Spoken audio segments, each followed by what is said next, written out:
Hi, everybody. My name is Donnie Rafter. I'm actually the principal here at Beckman High School. And we are going to go through the AP Honors Healthy Limit that we have established here at Beckman High School. We established this about 3 years ago, so this will be our fourth full year with this waiver in process. I'm going to go ahead and go through this. So we just want to make sure you guys understand we implemented this waiver to ensure that parents and students are just better educated about the workload and the demands and the health impacts on taking on a large academic course load. We'd seen a lot of students who took heavy loads and got themselves into a little bit of hole. And so we want to make sure that we just educated parents and students before they did commit to taking on a really heavy load. Um, so first of all, let's talk AP and honors. What's the difference? So AP is it's deemed by the College Board. It's advanced placement, and basically the College Board sets forth requirements for specific courses, and we basically have courses that meet those requirements, and so they meet AP criteria. In Tustin, the GPA calculations for AP courses, they do receive a weighted grade. We'll go into that and what a weighted grade is here in just a minute. AP also offers an end of course assessment, which is the big differentiator between honors and AP. Honors doesn't have an end of year assessment, where for AP courses, if you do pass the test with a 3 or higher in most or in many colleges, you can get college credit for passing that test. Now, the term honors is more of an internal designation given to a course that are taught at advanced levels. They do get GPA calculations. I'm sorry, in the GPA calculations, they do receive a weighted grade. So what is a weighted class? What does that mean? It basically just means that when you calculate the GPA, the grade that you receive in that class is given an extra point. So all AP or honors courses at Beckman are weighted in TUSD calculations. In a traditional GPA calculations, it's a 4-point scale. So when you go to create your GPA or go to find it, an A is worth 4 points, but a weighted A is worth 5 points. That also means like a weighted B is worth 4 points and so on down the line. And so that's how you use GPA or I'm sorry, the grades to find your GPA calculation. And understand something. This is one that's out there. We have a lot of kids and a lot of parents who work for a certain GPA. They want their kid to have, GPA of whatever. It's tricky though because GPA calculations vary significantly by institution. So colleges apply weight using different methods. In our system alone, we have 16 different GPA calculations. And that doesn't even cover all the different college calculations that are out there. Some weight, certain subject areas more, AP more, honors less. There's all sorts of different factors. I've seen countless different GPA calculations. Like the UCs and the Cal States calculate GPA based on 10th and 11th grade and only include a max of 8 weighted classes. And that's just the UC system. Like I said, there are different systems that use different formulas as well. So planning for like a specific GPA is tricky. So if you're looking, hey, I want to make sure I have at least a 3.5 or a 3.8 or a 2.8 or whatever it is, just understand that like I said, your calculation for whatever given college could look very different than what you might think it is. College credit. So like we talked about before, with an AP test, or I'm sorry, an AP class, there's a test at the end of the course where you potentially pass and you may earn college credit. Now again, that varies by institution quite a bit. So there are some schools who have maxes, some schools who don't accept certain course loads, I'm sorry, certain course titles. It's all over. There is not a universal definition of, okay, this will be accepted at every college. It doesn't work that way. So you may take, and we've had a number of times where students have taken all these AP courses only to find out that when they graduate, or as seniors, they decide they want to go to school X, that they may have 10 AP credits or classes passed, but the school only takes 1 or 2. So just know that going in, just because you've passed the test, it doesn't guarantee that you're going to earn college credit anywhere. So just understand that going in, it isn't a guarantee of anything. So workload. Workload in most AP or honors courses is roughly equivalent to that of a college course. That's why they're getting college credit for those AP classes. If you look at a college handbook, they suggest that students spend 1.5 to 2 hours outside of class for every hour of time in class. And if you think about it, if the student attends the class 5 days a week for an hour, in theory, what that ratio is saying is, so 5 hours a week in class would mean, you know, at most 10 hours outside of class for just that one class. So we're not there. That's not where our our classes are. We typically aren't going to have 10 hours of work for one AP class, but understand what we're being compared to, or what is kind of the definition that's out there for that. And again, that's criteria that, like I said, you can look through college handbooks and you can find that information. So why a waiver process? Why did we do this? And I'll go back to what we started with. We wanted to make sure that students and parents were just better educated about the demand, the workload, and the big thing for us was the health impacts of taking on too large a load. And what we found is it was difficult for parents to make those decisions. It was difficult for students to back down. There was always this fear of competition and someone, one-upping them. And so we went ahead and put the waiver in place. And for us, the student health piece, there's three components that we'll look at on this. So the first is stress, then sleep, then we'll just look at the overall mental health, or mental and physical health. So course load and stress. Now this was a survey done a couple of years ago with our Challenge Success program, and you can see 5 out of the top 7 stressors are directly related to workload. And just so you see right here, lack of PDF, that's playtime, downtime, and family time, which is important for kids and students, parents and students to have.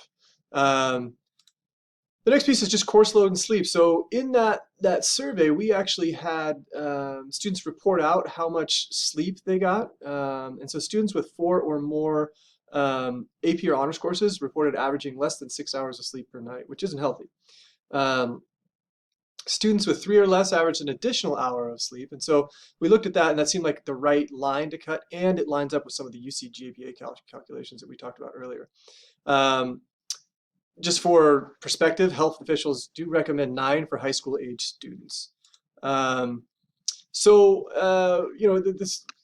The course load and health. So there's a direct correlation between lack of sleep and increased tendencies towards anxiety and depression. You see that, you're hearing anxiety and depression a lot, especially in the given time that we're in right now. And a lot of that is correlated to sleep. Like we said before, students with 4 or more weighted classes report a higher rate of health problems.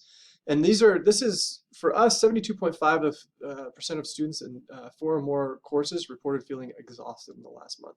So that's a big deal, and that's what, some of the information that we used to draw the line that we drew. So how does it work? Below are the 2 charts that we have that you can see exactly what each grade level looks like. For most of you, you're going to be over here. You're going to be looking at this class of 2023 and beyond. Current students, basically current juniors who are moving to be seniors, they have the ability to waiver and then take on as many weighted courses as they want. But classes below that, there is a hard cap that we've phased in. This group here, this 11th current juniors, was the first class that we started this on. So the 12th graders is the last group that the waiver hadn't been instituted in, and so we wanted to make sure that if they had course plans or something like that, trajectories, we want to make sure that we didn't cut them off, which is why this is still here. This is the last year that we'll have that thing. And you can see right here, basically the way it works is, if you want to, in the given year, if you want, like 9th grade, if you want 2, 10th grade, if you want 3 weighted classes, that's okay. But if you want to go 1 over that, there's a waiver that's going to be required, which is basically the process that you're going through right now. Once this hard cap, basically next year, all classes, all grades will have a hard cap that they can't exceed. Right now, seniors of next year, we don't recommend it, but they could take 6 classes or 7. Again, not recommended, but it's possible.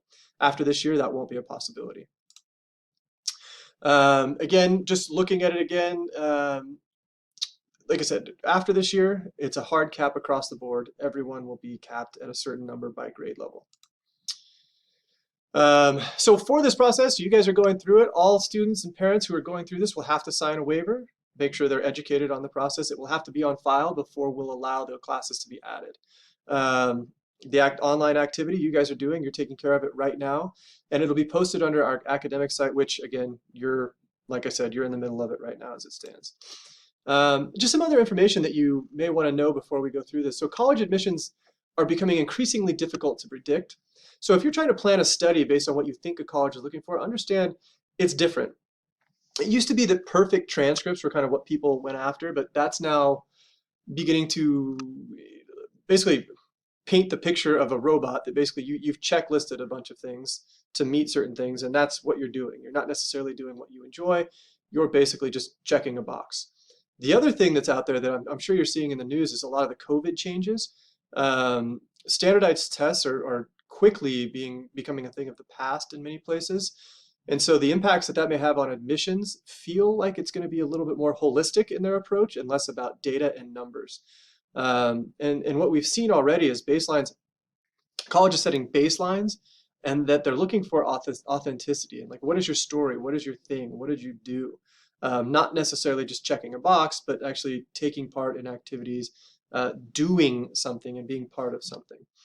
And so as you're going through this, look at colleges based on various just programs of study, majors, interests, not necessarily the name. One of the things that we see a lot of is kids going after the name of a school and then finding out later, well, the school I applied to, the school I always wanted to go to, doesn't even have the major I want.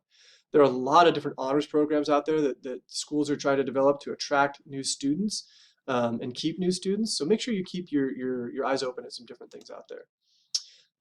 Just some questions as you think about what you're signing you and your student up for is, why are you doing this? Why are you signing up for a heavy course load? Is it for college admissions? Is it based on interest? Is it for the challenge? Those are things that are unique to every student and every situation. I can't answer those questions, but just make sure you understand why you're doing it.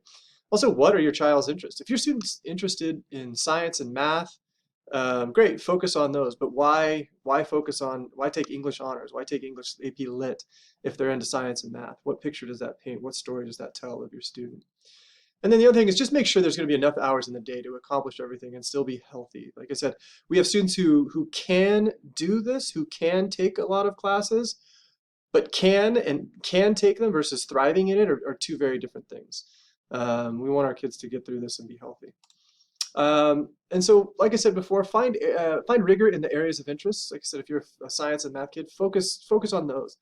The best thing I heard from a college admission person was rigor everywhere is overdoing it. If your transcript is just loaded with AP and honors classes, what story does that tell about your interests and who you are as a student, other than you just take all the hard classes? And then look for balance.